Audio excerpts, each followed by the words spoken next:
Hello YouTube, Kevin here for Superpower Broadcasting. In this video I'm going to be discussing the recent suicide of Jeffrey Epstein and the crazy and lunatic conspiracy theorist reaction to it. Now, I'm not saying that there necessarily wasn't anything suspicious with respect to the apparent suicide of Epstein.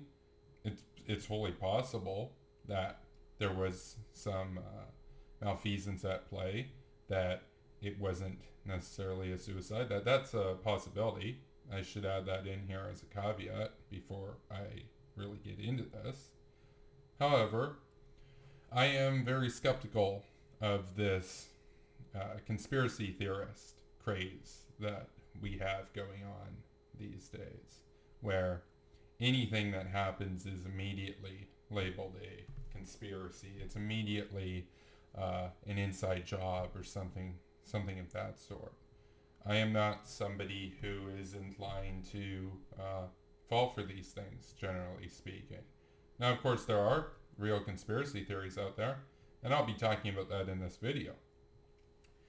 The thing is, with Jeffrey Epstein, when he committed suicide, the first thing that I see on Twitter is that after the announcement of his apparent suicide, we see these nutters, is frankly the only term that I can really use for them, on Twitter, where they are basically either from the far left or the far right, and they are basically alleging that, well, Epstein, he was close with a lot of powerful people, so those powerful people had him murdered, and that one of the memes going around is that, Epstein was as surprised to learn of his suicide as the rest of us, stupid crap like that, basically.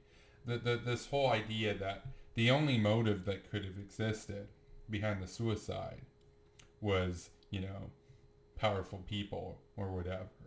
The big one, of course, it's a classic at this point, is Killary did Epstein, or Killary did Syria, or Killary did Russia, or of course the other one, Killary did Seth Rich, or Killary touched kids in Comet Pizza.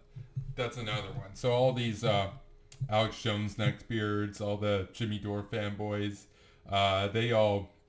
they are all on the bandwagon around this. If you're somebody who watches Alex Lost My Kids to Own the Libs Jones, you're gonna eat this stuff up, right? You're gonna be going around there saying how Hillary Clinton killed Epstein. It's all fake. The whole suicide, it was all an inside job. All this, and there are people on the other side that think that that was Trump. That's also pretty goofy.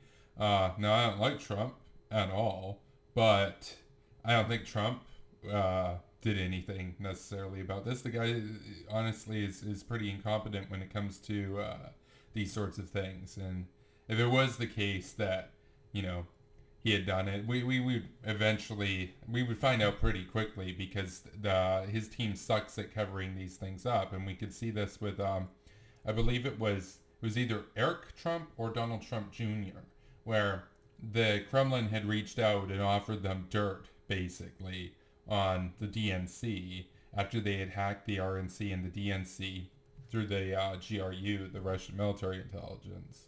And they had offered the dirt to the Trump campaign.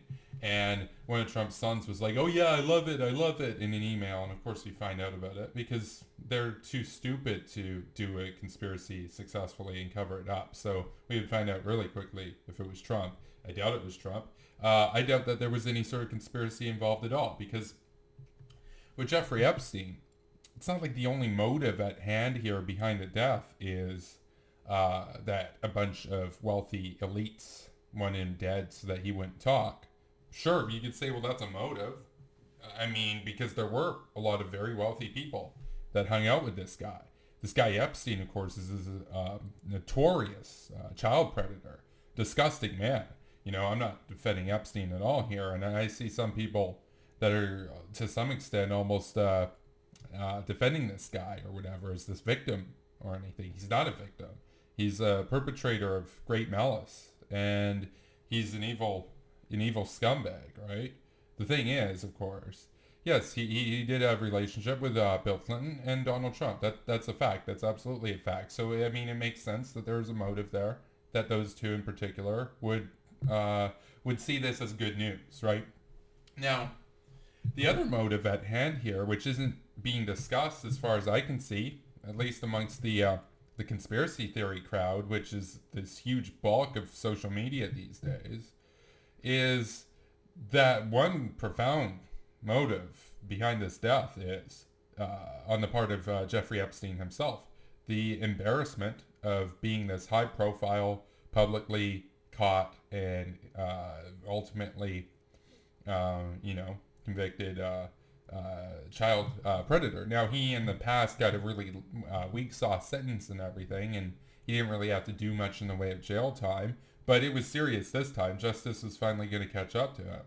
And in order to evade justice, a suicide, that makes sense, right? And of course, he himself is powerful. It wouldn't surprise me if he somehow was able to have somewhere or some sort of contract or something, or some unwritten agreement with his underlings that if he's ever brought to justice or attempted to be brought to justice, that they would go in and end his misery, basically. That's a possibility. We saw this with that, I forget the name. It was one of the grotesque leaders in Serbia who was put on trial at The Hague for crimes against humanity. And he was able to sneak in a cyanide pill and committed suicide in the courtroom, right? Because he was facing a lifetime in prison for the crimes that he committed in the wars in the 1990s and in the Balkans. So that guy was powerful and connected, and he was able to get a suicide pill in and do it. So it really wouldn't surprise me if this billionaire Epstein was able to do likewise, and of his own volition killed himself, right? That to me is a much more plausible explanation for what happened than Killary did it or the Trump one. I doubt it was Trump. I really doubt it was Trump. I got a lot of contempt for Trump. I think that Trump is a wannabe authoritarian. I think he is somebody who, whether wittingly or unwittingly, serves the interests of the Kremlin. I believe that he is an isolationist. His actions and policy and rhetoric have all backed this up, that he serves the interest of Assad and Putin and Xi and Kim over America and NATO. That is unquestionable at this point. He even said so himself, that he exchanges beautiful love letters, as he calls them, with Chairman Kim, this notorious communist who his family, he's killed about 5 million people since 1948. So just within North Korea, never mind the war. If you take into account the war that his grandfather launched, 3 million people died in that. So you could argue that the death toll attributable to the Kims is 8 million for their brand of communism. And yet Donald Trump fell in love with them. I'll have a video on this later about how, Trump's fan base, they claim to be, anti-communist. They want to own the leftists or whatever. They want to give helicopter rides to the communists. Well, no, they don't actually, because they really like Xi Jinping and Kim. Now, of course, they also like Pinochet, of course. That's where a lot of those memes come from. They like Pinochet. They probably prefer Pinochet to the communist dictators. But it's apparent that they would choose communist dictators over Democrats. Absolutely. That's unquestionable. So with all of this, what we see is this band of lunatics from spanning the far right to the far left, which isn't that far of a span, but it includes a lot of crazies that have taken this news and run with it into their wild lizard people fantasies, basically. That's what this is. This is just, make-believe level of insanity. And yes, it may very well come out to be the case that it wasn't Jeffrey Epstein, that it was actually a murder of some sort to silence him. That it's doubtful, of course. But if that did happen, I would want to find out about it. I'd like to see the perpetrators brought to justice, of course. And the thing is, as I mentioned, it's a possibility. But it's not, if we are going to be employing Occam's razor here, it's not the first possibility. It's not the most likely possibility. It's not even in the top three most likely possibilities, in my view. In my view, the number one most likely explanation is that he killed himself. He was able to sneak in some sort of means by which to kill himself, and he was able to do so. So that to me seems far more likely. Now, I was reading that the security cameras in the suicide watch wing of the detention center where he was being held were deactivated. Now, of course, that lends itself to all these conspiracy theories. Well, here's another conspiracy theory that lends itself to, that I'm more inclined to believe, is that him and his associates had an understanding that if this were to ever happen, they would, either bribe their way or break in or do some sort of way to gain access, may even hack the facility and disable security cameras so that their boss could kill himself. That to me seems far more likely than it was one of these political figures that did so.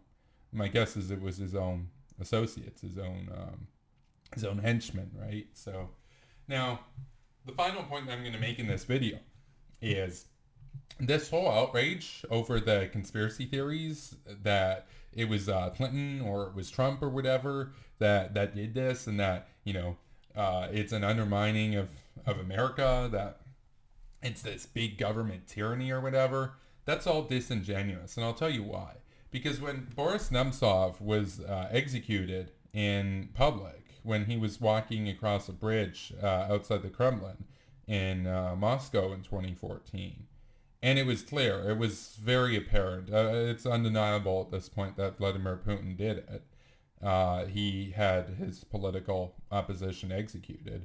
What did we see from the far left and the far right in America and the West?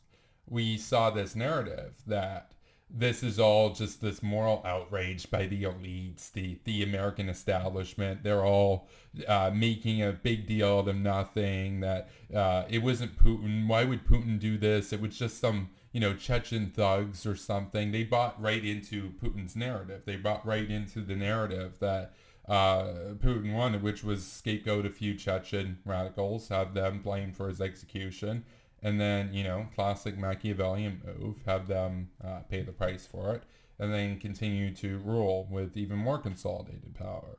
Though that was obvious to basically everybody with any brains who watched the situation unfold, right? But all these same people today that are having this feigned outrage about Epstein, they were silent. They were in Putin's court. They're still in Putin's court.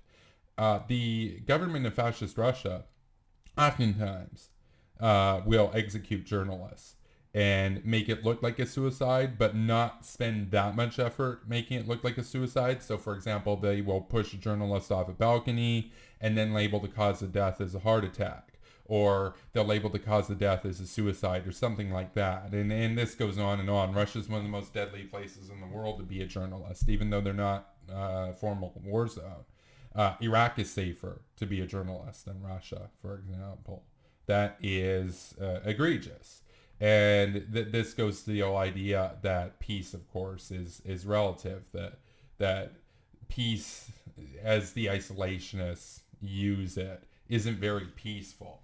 How tanky Tulsi Gabbard uses the term peace means 600,000 Syrians get butchered, but as long as Assad doesn't invade anybody else, then it's peaceful, right? So we can see that very clearly. The thing is, this conspiracy theory about Epstein and everything, these people are 100% silent. The Glenn Greenwald types, etc., they're 100% silent. The neckbeard Jimmy Dores, the Kremlin Kyle Kulinski crowd, they are all silent when it comes to actions taken by the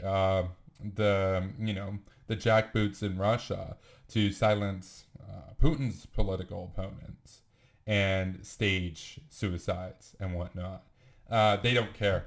It's just silence, because they ultimately see Russia as the good guy. They see Russia as anti-imperialist, even though Russia literally annexed Crimea, which is the most imperialistic thing that you can do. But in their view, they fight the USA, so they must be the good guys. Unbelievable. Absolute disgrace.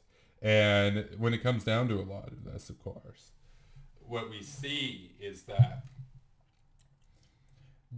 with Epstein in particular, they have more. They honestly have more of a paranoia or more of a disgust for this supposed execution or whatever by let's say Hillary Clinton, for example, than they do Putin killing dozens of journalists a year and silencing political opposition and doing this kind of stuff basically every few weeks, right? And the thing is, they just simply don't care about that. And so, even if it were the case, that it was Hillary Clinton, by the way, it's not. That's unbelievably comical. But like, let's just say that it were. So Hillary Clinton has one death, or if you want to throw in the Seth Rich thing, she has two deaths attributable to her, or whatever, to keep her reputation clean or whatever. Now, this right off the bat, I'm just going to put in this caveat here. Those are bat crap, insane conspiracy theories, and they have no credibility and no basis in reality. But even giving them the sake of argument that those are true for a moment, then she's still at about 0.5% where Putin's at in terms of the number of people killed to hold on to power. In fact, not even 0.5%. I mean, if you want to include the wars and everything, if you want to throw in Syria and everything in there, I mean, we're talking like a fraction of 0.1%. Not even that. It's just a vanishingly small number compared to the amount of people that Putin's killed to hold on to power. But these people see him as the strong leader. You know, they see him as this hero, this base alpha or whatever. Well, what happened?